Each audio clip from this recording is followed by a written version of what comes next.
Can you hear me? Is the sound okay?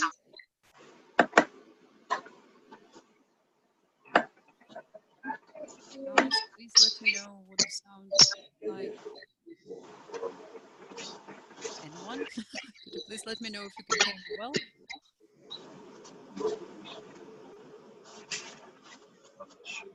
I can. Oh, Hello. thanks. Thanks. So I hope the sound is fine. If anyone has problems, please let us know in the chat. I hope you won't have any problems though, but someone's background noises are pretty loud. So if you're not planning to talk anytime soon, please don't turn them back on though when you're ready to speak. Um, you can use your cameras if you want, especially if you're speaking. It's always interesting to know, right, who you're talking to. So we still have a couple of minutes before we begin, and for those early birds who are here, let's have some bonus warm-up. Shall we? Just a second, let me see how I can start sharing my screen.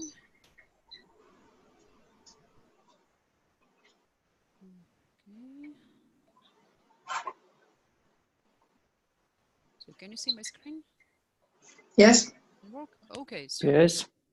wonderful. So for those who are ready to start working, here I have 3 quotations about individual approach.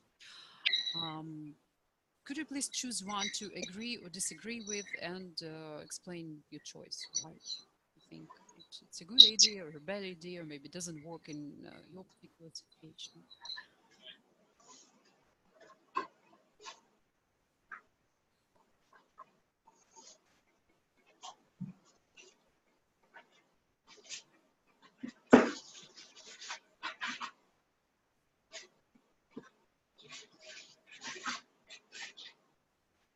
So whoever is ready to speak.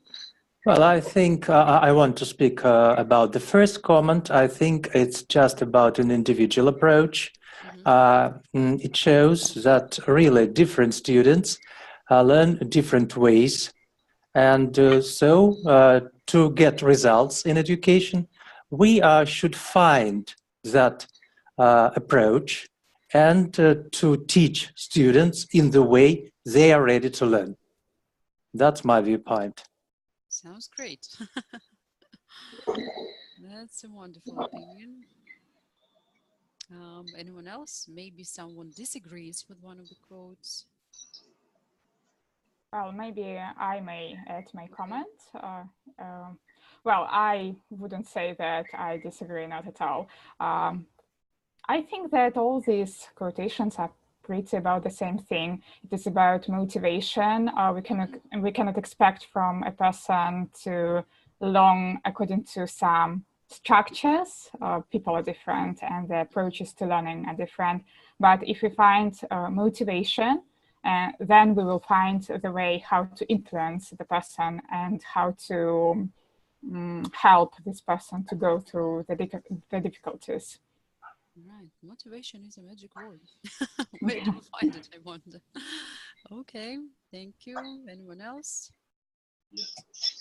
I think I agree with the last quotation. The capacity to learn is a gift, and the ability to learn is a skill. And if a student is ready to learn, well, we can teach him. Otherwise, we just waste our time on a student who doesn't want anything. So maybe we should work with his goal, but sometimes we can't understand what is it, where is his purpose. Right, right. So goals sometimes are tricky to understand, and while it's really hard to, do something about how gifted a person is or not, still we can develop some skills and help them make choices. So I think we can do at least something. We're not helpless. And we have lots of tools to work with our students, right? Okay, so I think time, I wonder why. So I think we should start. I think we have enough participants to begin. Switch to my present mode. So we're talking about the individual approach to our students. As usual, all opinions, all success stories, failure stories are very welcome. Feel free to speak up if you have something to add. Respect your colleagues. Our time is very limited and there are quite a lot of us here. Please, if you have something to say, let it be short, sweet, to the point. Okay, so don't get stuck on one side. You will get lots of materials after the seminar. You will get this presentation and some other interesting things to read. If you have any questions, there will be a special form for you to ask questions and, reflect on the seminar, on our work here. But first of all, let's make the most of our 60 minutes together. I hope that we'll share lots of stories and we'll work on some particular situations, some difficulties that you face with, or maybe not you personally, but some of your colleagues who participate in the poll face with. So we'll discuss different types of students in general, and then we'll work on those who really make our life complicated, let's say. As usual, oh, okay, that's a good comment. Turn off your microphone if you're not speaking, please. I need a chat manager because sometimes this chat window disappears and figure out why. So who would be so kind as to let me know that, hey, there's some interesting message in the chat if you see that there's really something going on and I'm not reacting? Who can do that for me? I can do it. Okay, Also. thank you. Also, okay, thank you very much. So who is going to be that? Also volunteered. Okay. Okay, thanks. Well, I was faster than anyone else. right. Anyone who notices, maybe also can be distracted. Anyone who notices that there's something going on in the chat and I'm not reacting to that, feel free to stop me. Olga, I'm sorry. Can you please make your microphone a bit louder, just a bit louder in the system? I wish I knew how to do it here. I probably have to exit my. Yeah. Okay, stop sharing just for a minute and see what I can do with my microphone. You should press some devices in Windows, recording devices. Then you should double click on your microphone. Levels. Must have noticed that I'm a girl, right? Okay, I'm afraid it's taking more time than I would like to. Is it better now? Well, not really. Okay. Well, I don't know. I can hear everyone very loudly, so you might want to play with your own settings. Okay, so if you don't mind, I'll just start the presentation or continue the presentation. So we've already discussed some of the opinions on learning and teaching, and apparently all people are different. They learn in a different way, and if we want to make our teaching productive, we should adjust to that. As you can see, most of our colleagues agree with the statement that, yeah, there are different students, different type of students, which is not surprising because all people are different, right? Students are people. If you start looking through different books on methodology and teaching practice and so on, this is copied from Jeremy Hammer's book, The Practice of English Language Teaching. As you can see, there are plenty of different classifications, plenty of ways to somehow determine different types of learners. We're not going to discuss all of them. It's just for you to see that, well, we can base our typology classification on pretty much anything, like left brainers versus right brainers, or random learners versus sequential learners. It's all about approaches and which channel of percepted information works better, and different experiences and so on. It's not really important for us how to classify the learners. It's just very important to realize that we cannot use the same cookie cutter, for every lesson and for every person. Everyone is different. And it's really great to see that most of you do try to find individual approaches to your students. Okay, let me see what's going on in the chat. The sound doesn't work. Does the sound work for most of you? Please throw a plus in the chat if the sound is okay. Okay, lots of pluses. Right, so guys, please fix your sound systems. Choose the correct to quiet. I don't know. When you were speaking, I could hear you very, very loudly. Basically, it was hurting my ears. Maybe we have too many cameras on. Maybe we can turn off some of the cameras, please. Might help. Okay, so lots of you find individual approaches to your students, which is only expected from us in this situation, right? We work one-on-one, we have only one student, and it makes sense to approach the student individually. What exactly is important for us to know how to do it, how to find this individual approach? Again, there are different classifications, and one of them is multiple intelligences. There are tests to determine which type of intelligence is more developed for this or that particular person. If we look at this picture, we can basically notice that it's all about preferences. Some people like working individually, some people need a company to study, some people are more logical, some people are more nature-oriented, and so on.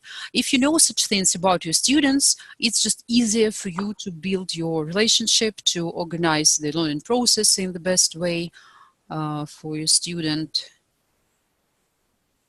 So the sound does depend on cameras. Okay, wonderful, good to know.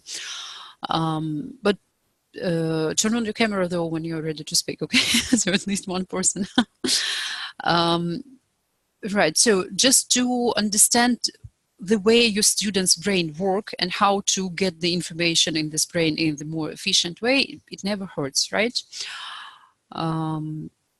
There are some classifications that look funny at first sight, but then you can see that actually they have some valid grounds in them. I would like to discuss a classification from our Skyway University for teachers. They offer some animal world classification, so to say. So here we can see 7 types that are related to some animals, birds, insects, different funny creatures. Let's start with the turtle. You probably had such students who speak slowly, even if their level is quite high. They are just this type of people. They need time. Sometimes they have one. Oh, Luda, I'm sorry. You should mute the microphone because you are giving us lots of background noise. Okay, thank you. One of their characteristics is low intensity. Usually they think that 1 lesson per week is enough. Well, maybe 2 if you're lucky. And because their natural tempo in everything is generally low, you are moving forward very, very slowly, like a real turtle. A typical problem for them would be that they don't really feel any progress, which is, again, not surprising. You're moving slowly.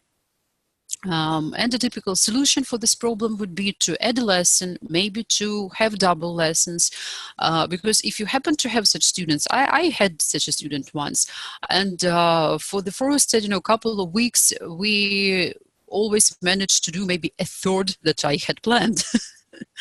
And of course, I realized that it's just not productive enough, so we had to think of some other strategies. So who had such students?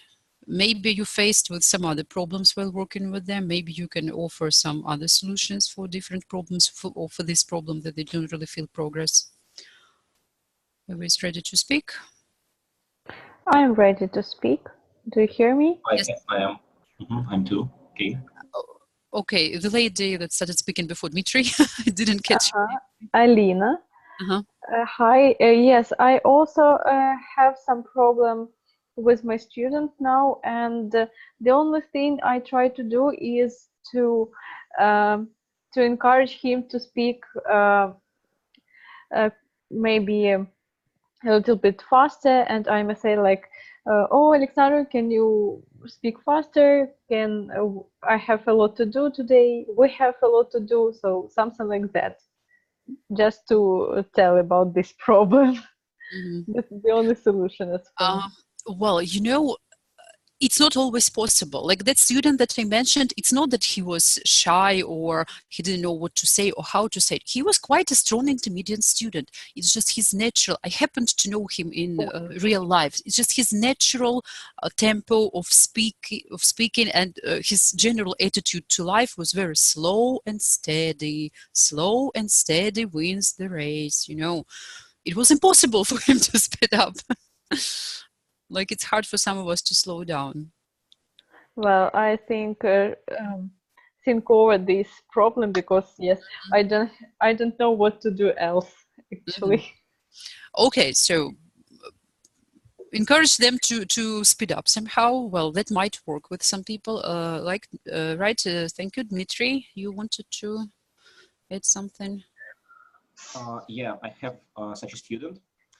She's 20 something, like 27 Mm-hmm. 26, and she worked in a bank like a couple of months ago, and she only wanted to study like one time a week, like as usual, and she was a very slow speaker. So I always thought that it's because her English is like very bad. It was very bad, but then we tried to discuss some stuff in Russian, and well, you know what happened.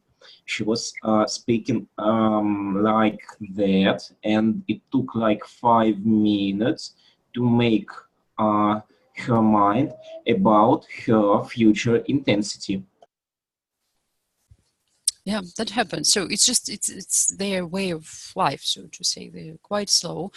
So as Nikolai suggested, double lessons will work. Maybe more lessons per week will work, and just plan accordingly so that you don't interrupt the lesson in the middle of your grammar presentation or controlled practice, right? So that okay, you will do less with the student than with some other person, but make sure that whatever you manage to do within your lesson is a logical, you know, succession of activities. And so, may I add something else? If it's quick, because we have more. Yeah, if it's very quick. Sometimes it's better like to have like 5-7 extra minutes in a lesson. So you just finish a topic and you don't have to do the same work again on the next lesson. Okay, makes sense. Thank you. Right, let's continue. So sometimes. Okay, go ahead, Irina. So yeah, I wanted to say that maybe it's reasonable to give more homework such students. Maybe depends on what kind of homework and how you check it, so that it doesn't eat up half of your lesson, right? Checking the homework makes sense. Okay. Anyway, the next type is an owl. Sometimes we have such smart, level-headed, somewhat wise students that have clear goals. They're motivated. They're quite serious. They study regularly. We might even think that, oh, thanks goodness, I have an ideal student. Wow, lucky me. The problem with such students is that sometimes we can neglect them a bit. They cause no problems, they do all your homework, they work actively at the lesson. And while we are trying to get out of our way to prepare for the lessons with some problematic students, those who are easy to deal with, they sometimes get very routine tasks, just the materials from the platform or whichever course book you are using, and you don't really take your time to surprise them, to give them something interesting, just because, you know, everything works with them. They're always reasonably satisfied. Well, the obvious solution here would be to offer some variety, to notice their hard work, to praise them, to give them some interesting activities as a reward, because they enjoy the process. Why not? So the more interesting process would be a reward in itself. Do you guys have any commentaries about owls? Do you have such students? Do they ever cause you any problems? Well, I want to add something here. A good idea is to give specific praise, not just you're a wonderful student, you're a perfect student, but for example, like your performance in the grammar section improved significantly by the given amount like of points. We've learned present continuous so quickly, etc. Not just you're good. Yeah, absolutely. Especially if it's a male student, it's important to praise the action, not the person. Okay, good point. Anyone else? It's a good idea to give them some additional activity. For example, English marathon. It works. Yeah, I've got such a student. I gave him English marathon tasks and even English marathon 2.0, and already fulfilled it. And he probably would have done the third marathon if it existed. But still, I should think of some other additional activity. So in such cases, additional activities are really helpful. You can organize a marathon, you know. Yeah, certainly, but probably it won't be in the form of the marathon, but some other kind of activity. But the idea is that to give them something additional. Yeah, makes sense. Okay. Anything else? Right, then we'll move on. Gulmi, you are making a lot of noise and your room is beautiful.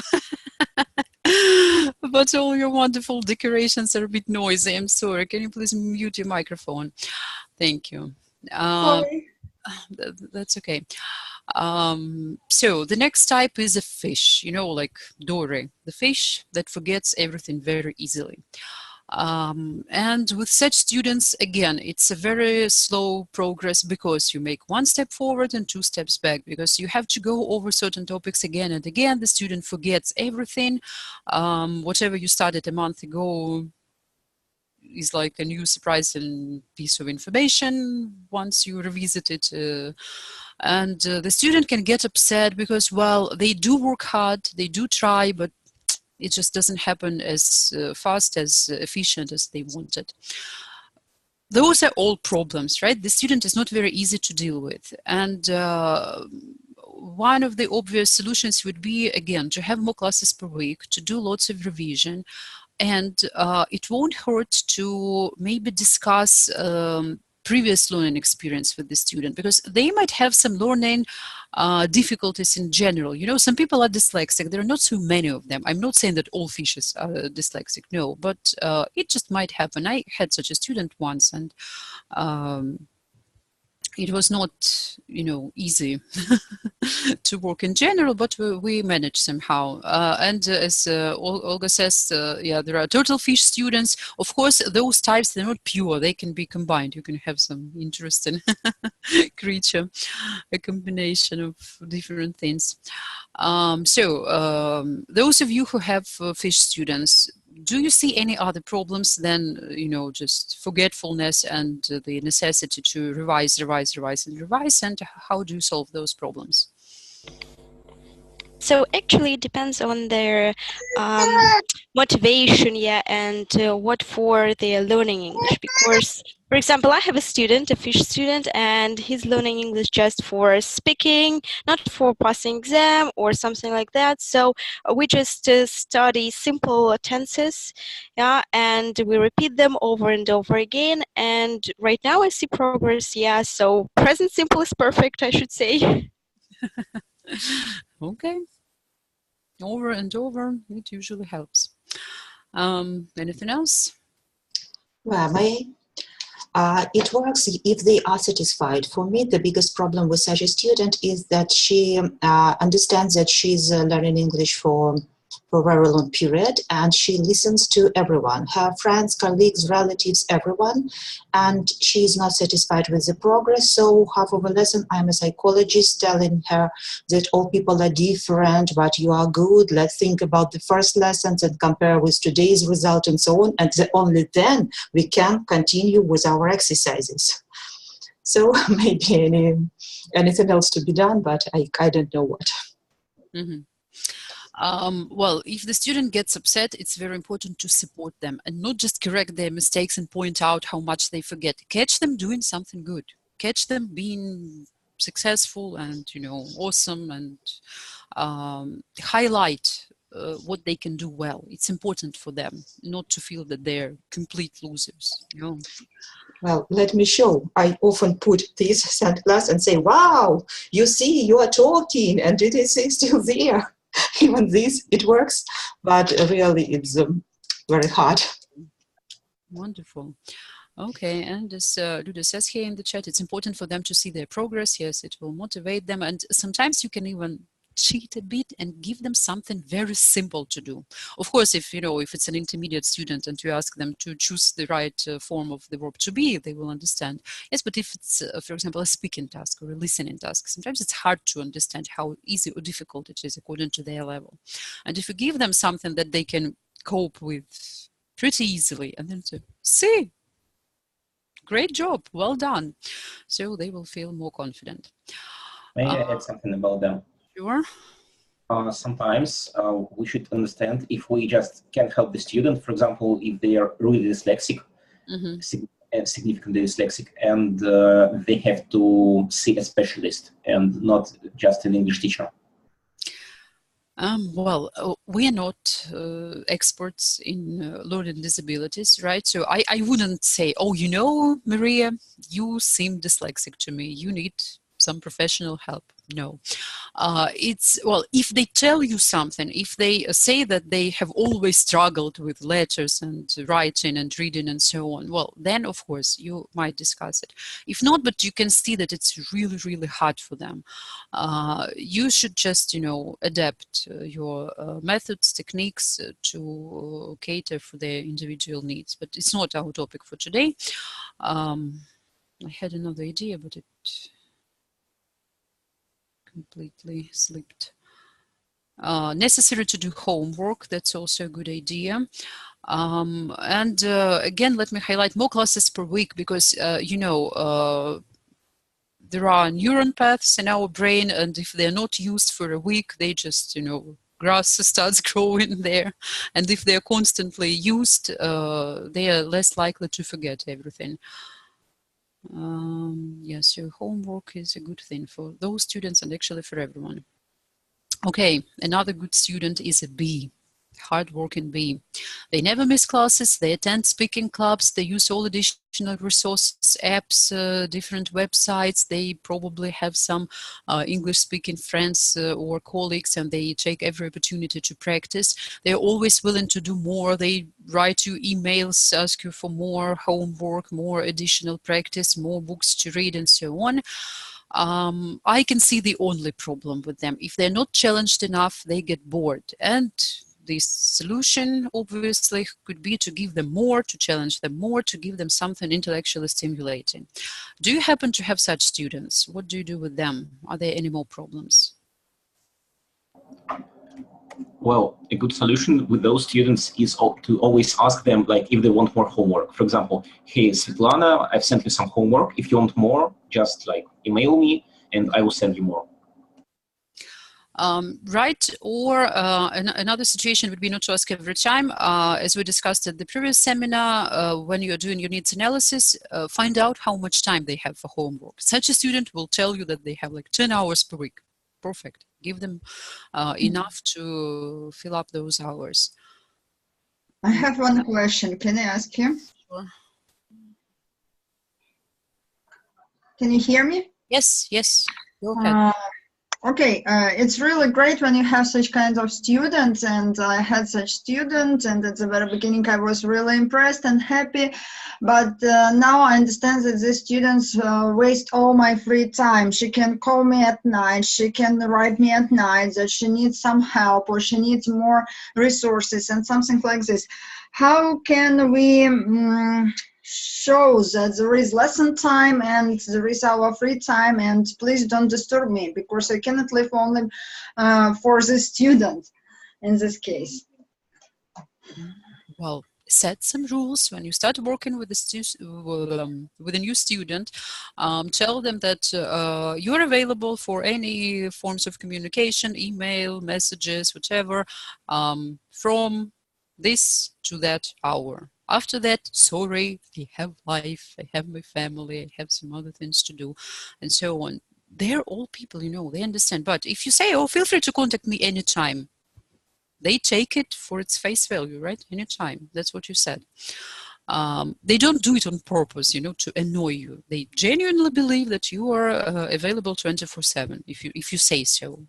But if you give them some, you know, limited period of time, they will do that. They are nice people. Well, most people are nice, right? So just talk to your students, discuss such situations. Everything will be fine.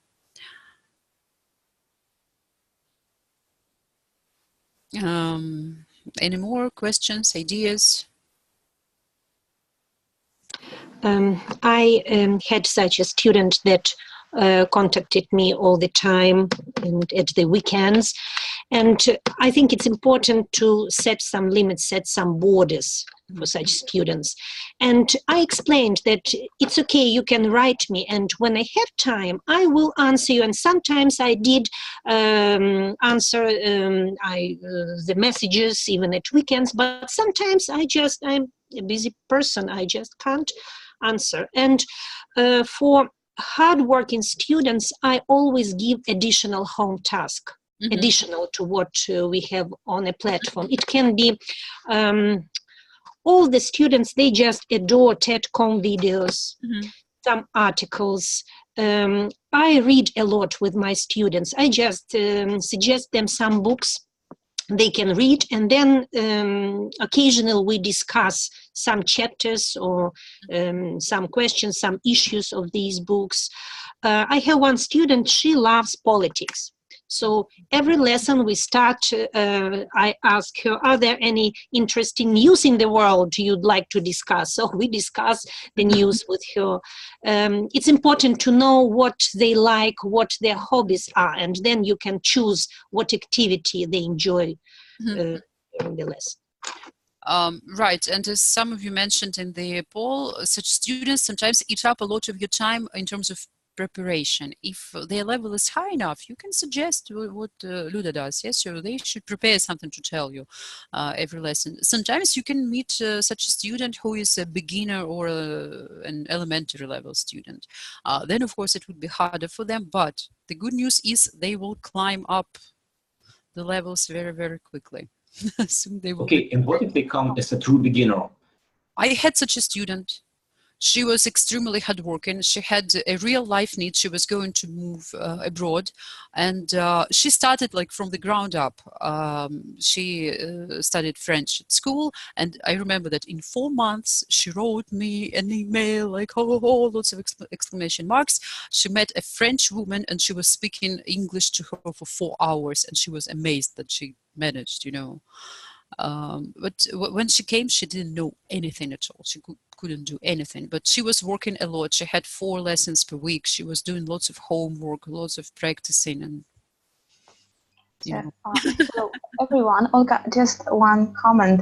Usually B students, they might be motivated just at the beginning of the studying process, and when they feel that the more they work, the more they get bogged down with the English and the way it goes in mastering the language. And as for this reason, then they can start losing the motivation. And I come up with a solution, just not only giving the exercises, but also those mind maps, for instance. So they go to Creative. We discuss different ways polyglots use. And as for our platform, there is nice course Lego, what actually when they try to implement the grammar structures while they speak and they want to speak fluently and fast, it makes it hard for them to use.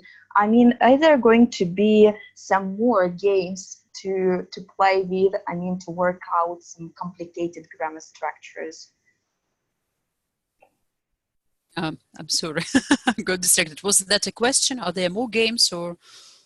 Yeah, I meant that will there be some more games in practicing grammar? You know, the internet is a huge collection of games and stuff. You can find whatever you want. Different additional resources will definitely benefit all your students who happen to be beings. Okay, so what exactly can you recommend for those students who come like as true beginners or just beginners or low elementary students who cannot watch TED videos, etc.? Well, again, it's a whole different topic, how to work with beginners. I would recommend lots of lexical approach for them, not to learn words in isolation because they don't have enough experience of contacting with English. But some really short text, you can again find lots of things online, some texts for beginners, for elementary students, so that they can see how words are made up in phrases and how people use them. There's also, what is it called? Something English. It's a collection of videos when they ask people outside, like, what's the weather like today? And they use, again, different phrases to describe it. What is your hobby, your favorite food or something? It starts with, I think it's called Real English. Maybe someone knows. It starts with a lot of people standing on some lawn, and they have letters that they lift, and they say this, blah, blah, English. It's a two-syllable word. I forgot. I haven't had beginners for quite a while. If someone recognizes what I'm talking about, please help me out. Write something in the chat about this YouTube channel. All right, so let me move on. So the next group is foxes. They are really foxy, sneaky. They often have peculiar needs, some very specific, unusual situations in which they are going to use English, or at least they say so. They change their goals often. So yesterday they wanted to take some international exam. Today they come and say that they would like to travel and they need to learn something for traveling. They are very good at making excuses for everything, not doing homework, not learning words, not... Yeah. Pardon? Oh, okay. Well, basically, they are trying to manipulate you, to make you do what they want, not what you think is good for them. Again, one of the solutions here would be being assertive as a teacher. So you know what you are doing. You have good reasons to do exactly this thing and not something different. And you can always explain it in some friendly manner, but, you know, stay firm and not be manipulated by your student. Okay, there's definitely something into... Real English. Okay. Yeah, Real English. Okay, so that was all about beginners. So, foxes. Do you have any foxes and how do you deal with them?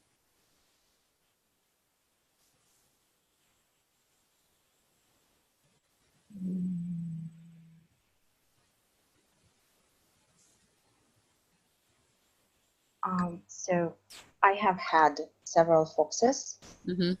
It was really hard because I wanted to meet their needs, but honestly speaking, it was unsuccessful, as every time we changed the program and eventually we end up being nowhere.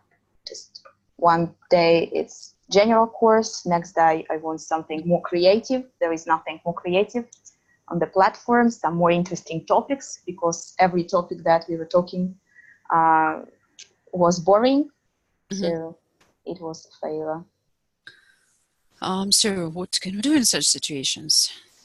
Just as it is suggested in the course, to show the real things, to show the real progress, and just to bring this person from the clouds to the ground.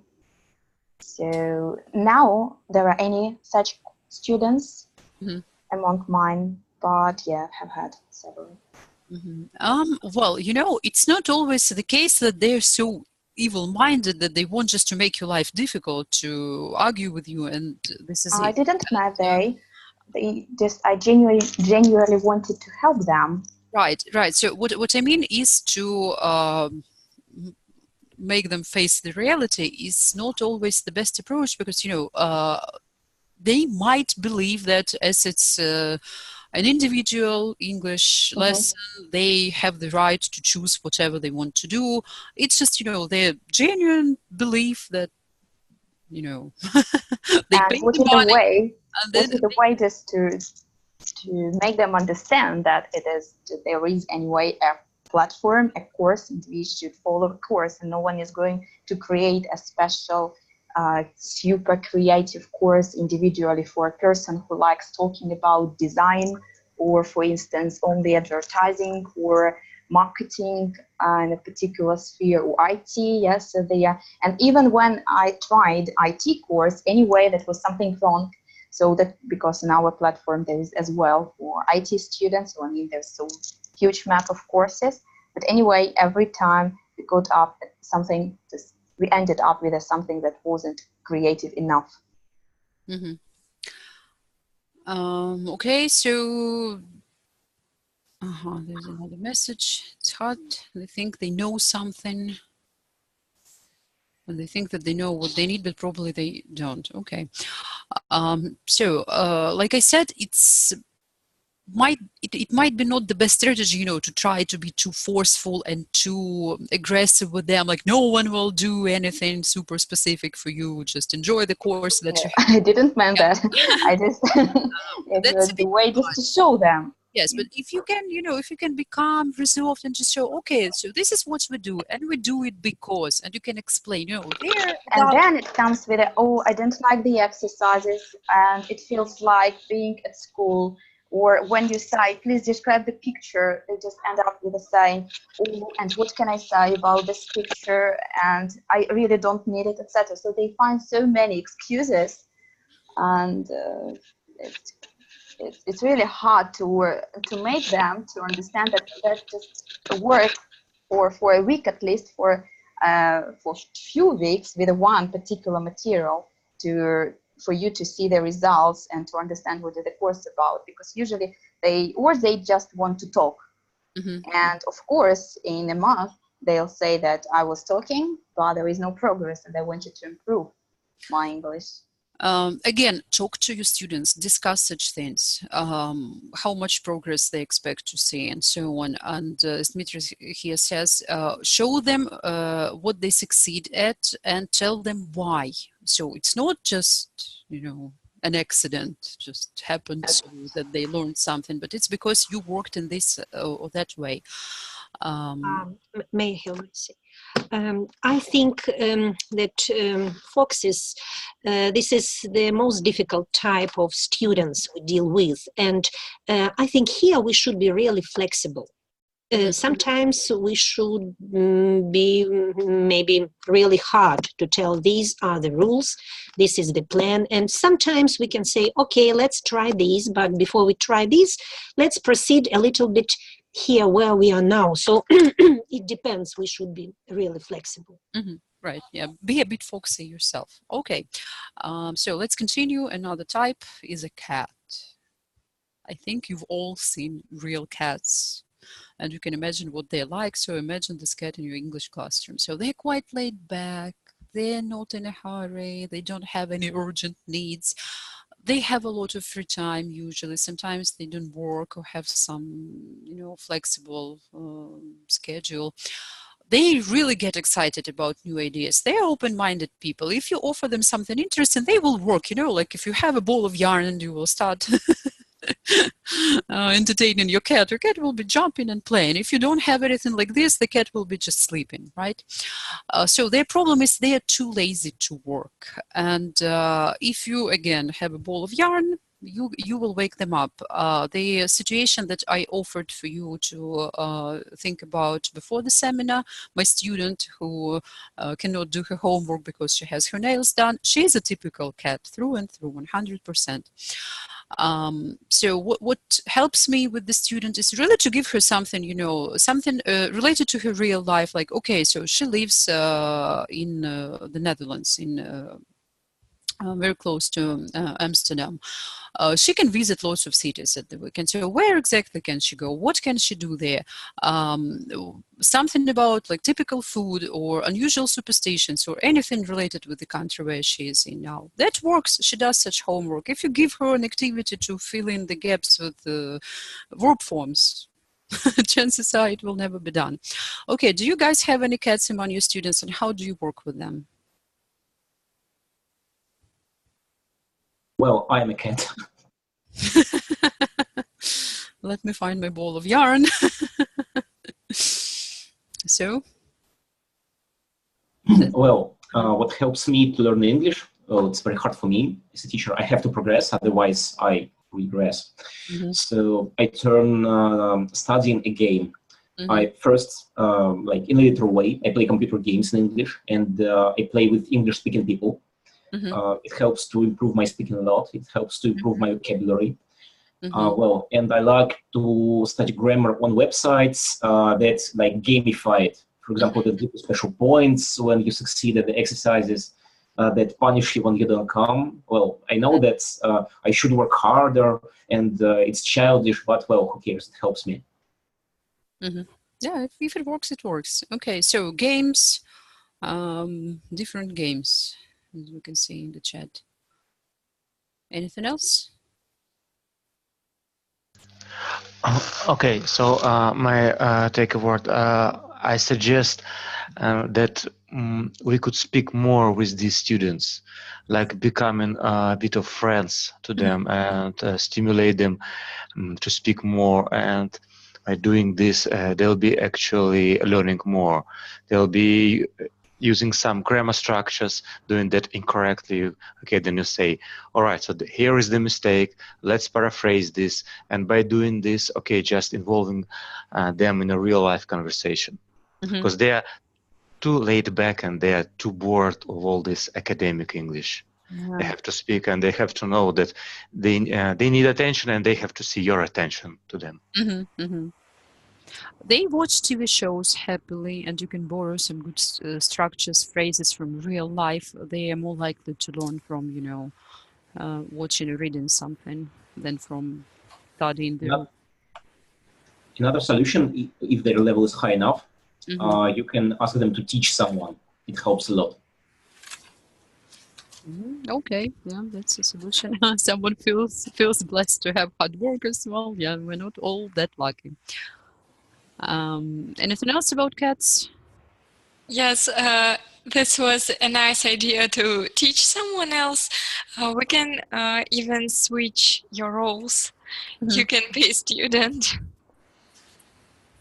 Because they probably have some hobbies, like maybe they do yoga. They can tell you about that, how good it is for your body and soul and mind and everything.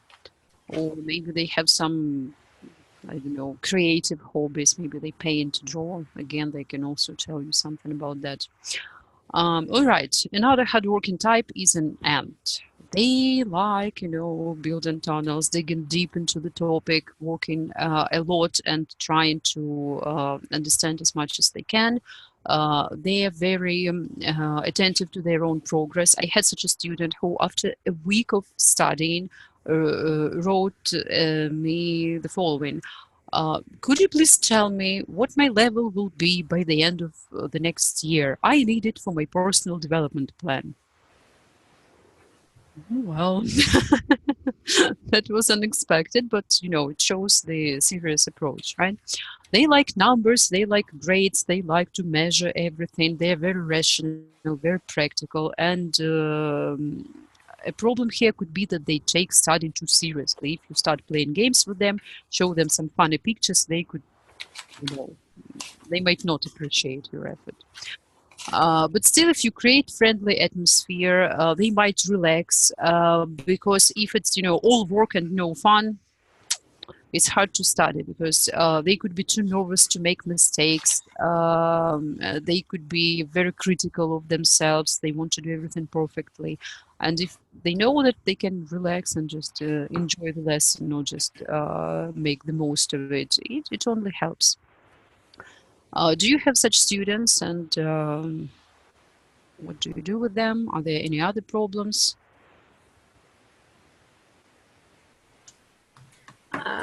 Finally, I want to speak. Okay. Okay.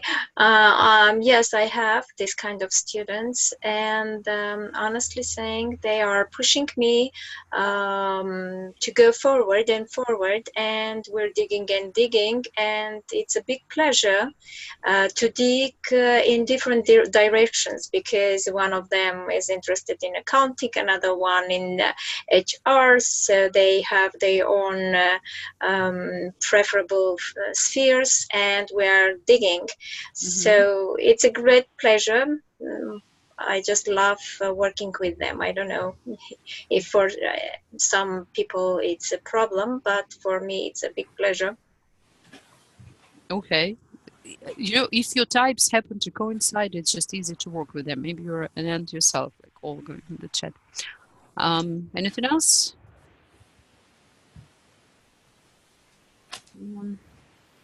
So I'll jump the last okay the last minute. So I had such a student, I've written in the chat. So he took a week off to prepare for the exam. I was like saying, okay, so it's not that this is IELTS, it's not IELTS exam. So this is just exam for us to move to the next level and have a understanding of your current level and give us indication what do we need to pay attention to at the next level. And today at the exam, he was like sitting and like whenever he does the grammar tasks, it's like he's playing Who Wants to Be a Millionaire. Like there's a lot of logic. I listened to a lot of logical explanation. Why is this correct answer? I'm like, no, I don't need this. I want to move fast to the next question. So yes, I'm trying to make it lighthearted and funny, but it takes an effort. And sometimes I feel a little bit pushy with him. Okay. But I'm not sure if it's a good approach or not, but okay, thanks. Let me switch to my pusher mode because we have not enough time left and quite a lot of information.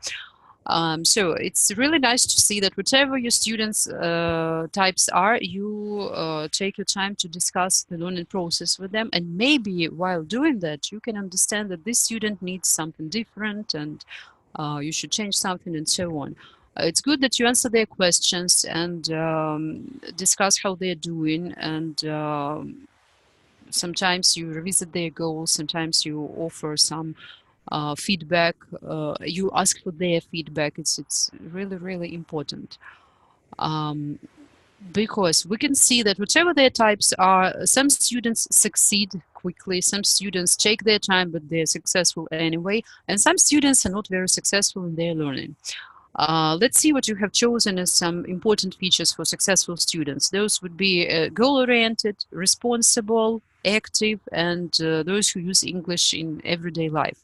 Well, it's hard for us to create those opportunities for them to use English, but still, you know, we can at least offer something receptive, like to read, to listen, maybe to find some pen pals in other countries. There are lots of websites for that now.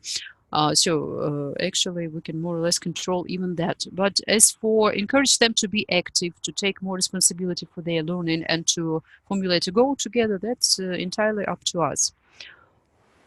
If we think about it, successful learners, they do accept responsibility. They know what they're doing and why. They can find intrinsic motivation. Even if they're not moving anywhere or looking for a new job, they enjoy the process. They know how to manage their time and other resources. They can ask for help. They can help others. Well, it's not very relevant for us because we're not in the group, but anyway, they can ask you to help them. It's very important.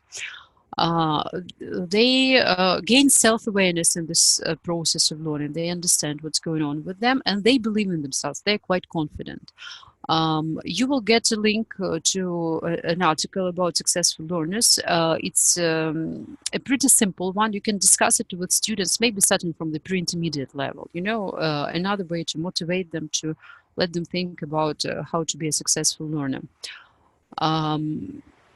And like I said, there are learners that are not very successful, and mostly they are unmotivated, irresponsible, and have unrealistic expectations. So pretty much the exact opposite of the previous group.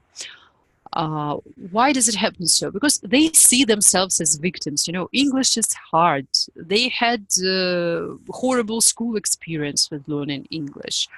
They are not smart enough. They will tell you a lot of stories about how unsuitable they are for studying English. They have no motivation. They have no particular action plan. They don't think about what choices they make. They just do whatever comes to their mind, and then they just don't know what to do with the consequences. They resist learning. They don't like new ideas. They remember that at school they were doing something like read and translate, and they want to do it again.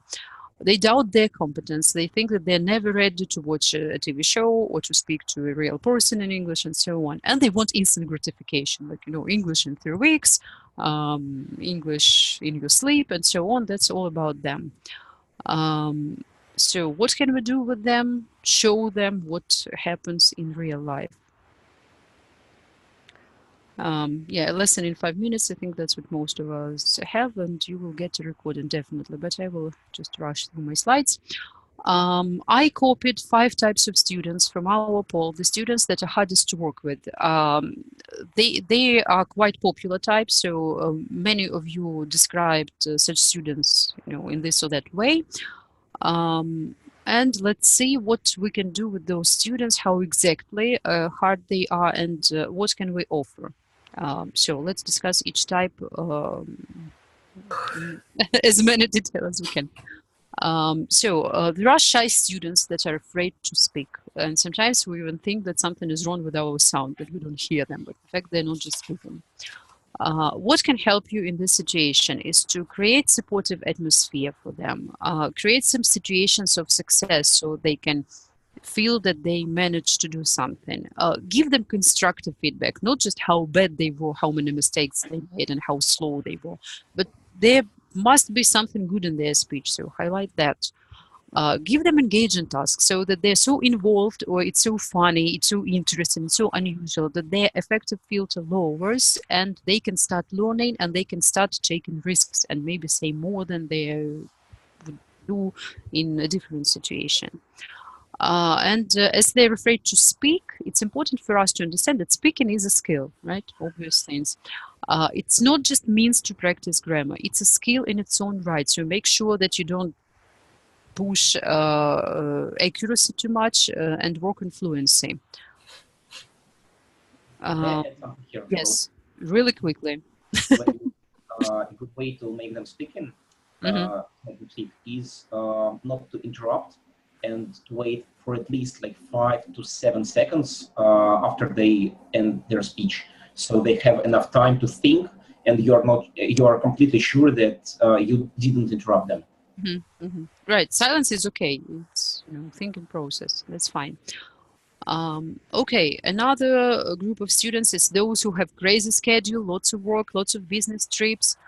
On the one hand, well, it's life. We cannot expect them to be 100% dedicated to English. They can really have some other things that interfere with their plans.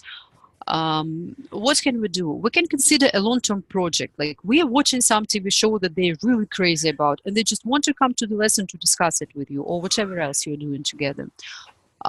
If and they usually know that their life is pretty hectic, have an agreement how exactly you're going to have those makeup lessons. Discuss it, from the very beginning, that okay, if we miss a lesson, we have a lesson on Saturday, whatever happens, or we have a double lesson next time, or something else. Have something prepared for a situation that, okay, I am in the car, I am driving, I cannot do anything, I can just talk to you. It happens. So have something, some discussion questions, something that, okay, you will have just a conversation lesson, but it's better than having nothing, right? Make sure that for such students you have something prepared. Again, it doesn't have to be for the student personally. You can prepare one set of questions for the whole week, and you might use it with different students. Sometimes they just don't know how to manage their time. They're so busy, they never think about time management. Maybe you know better, maybe you can teach them how to manage their time properly.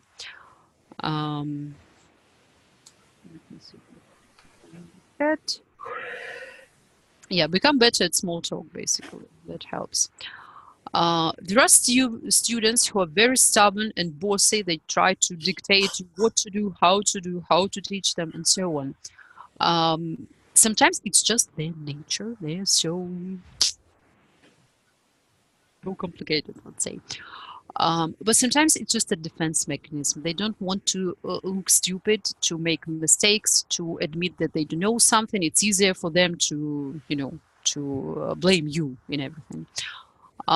It's important to use active listening with them to notice what exactly they mean when they say, oh, that's a stupid thing to do. It's important to be assertive, like, okay, I understand your point of view, but I'm a teacher here, I'm the boss, I'm the pilot, I know what I'm doing, you can just relax and enjoy your flight.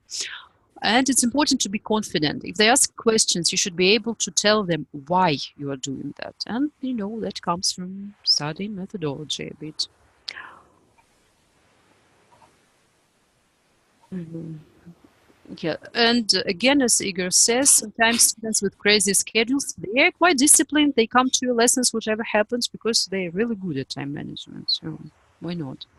As for those stubborn and bossy students, they're difficult to deal with, but if you use at least these techniques, if you try to be assertive, like not to hurt them, not to be aggressive in return, but just to show what you're doing and why, and listen to them, listen to their response, and understand what their real feelings are.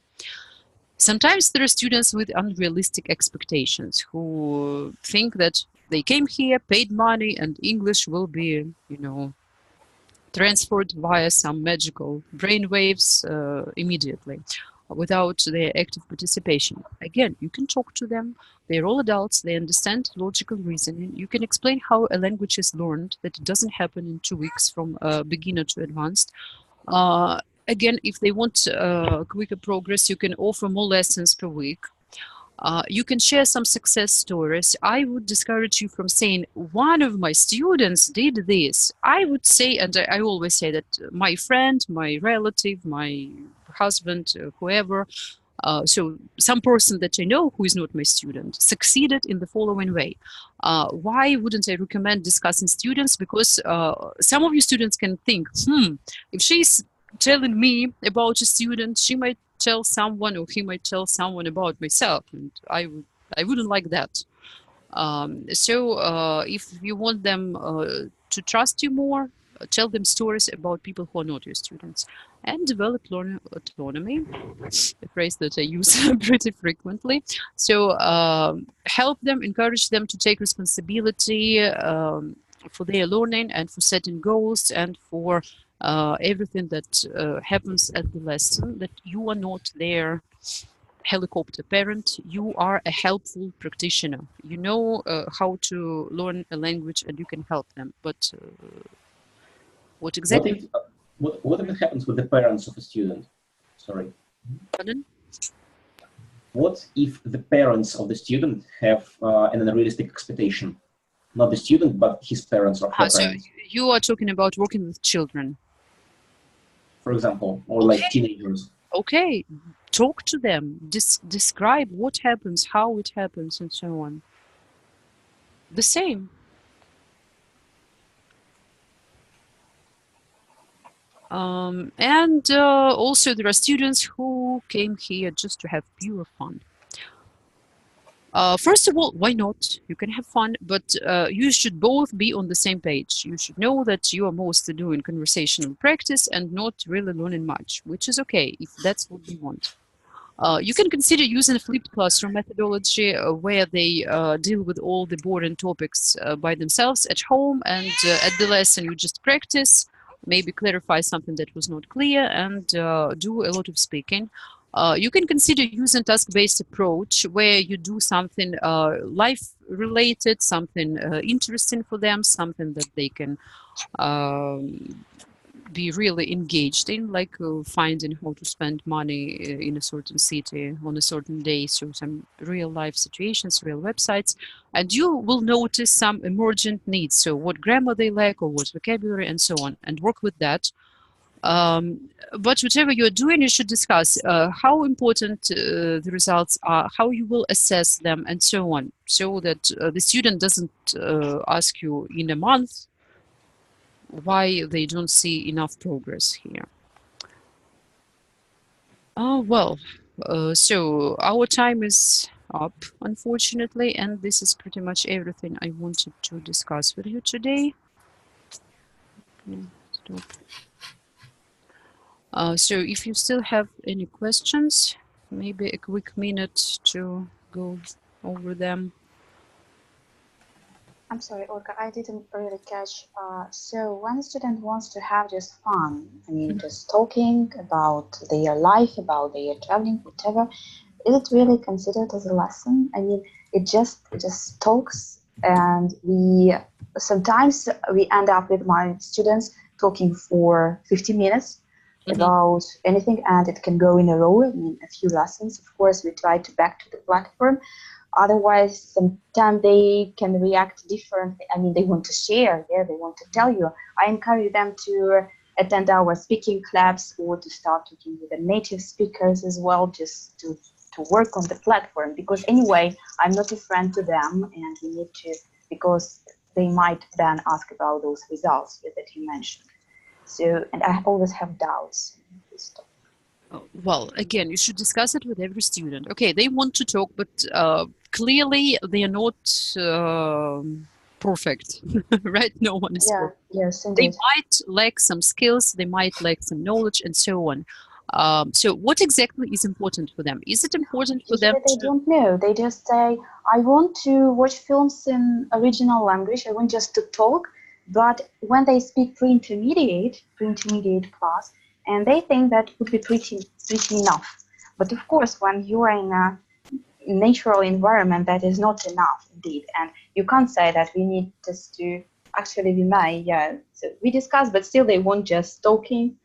And sometimes add those free lessons just as for discussions. But okay, so after 10 minutes of talking, stop your student and say, here is something I'd like to draw your attention to. You said blah, blah, blah, blah, blah, blah, blah. How can we make the sentence sound more English, more natural? Don't say that. What grammar mistakes you... No, I never say like that. So usually how can we make it more natural?